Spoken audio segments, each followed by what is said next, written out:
Urten hori horrela dala eta Iñaki Epelde Tolosarra izan da eta gainea Tolosako ekinbide etxearekin hain lotura estua izan duen, urtetan izan duelarik, pentsatu dugu bere omenez egin beharko genukela eskulturazte hau. Bat topiken diseinuak, beste bat hemen Aranburu jauregian pinturak.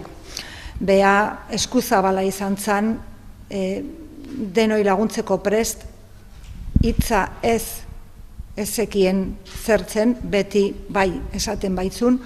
Urriak 7 daukagu gure egun berezia, esaten eta egun berezia zergatikan, bai denok organizazioan gaudenak, guretzako oso garrantzitsua da aurran eguna.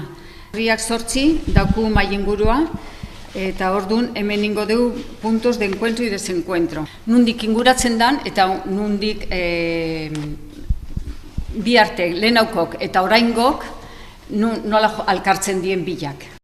Urriak 9, hau da gure egun berezia, zergatikan lagunak inbardio omenaldi bat Iñaki Epelderi.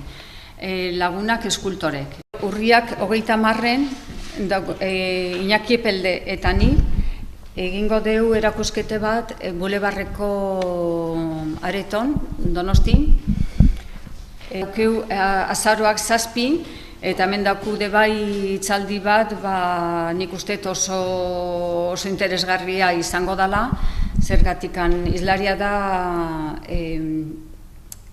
Juan Luis Moraza, eta hau bai dauke guain erakusketa bat tendentzi berrikoa de bai da. Uste nun, hemen Aranburun jarriko nula, artista batek bere estudioan isilean egiten duen lana. Baina Iñaki hori izan, baino gehiago ere. Eta orduan sortu zitzaiten nola bat nula beste material bat erakusteko.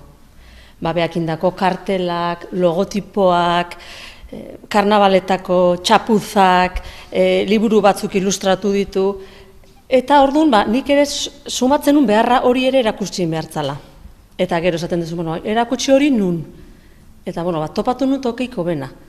Eta zala, topiken edo zitean. Eta zeatiko bena.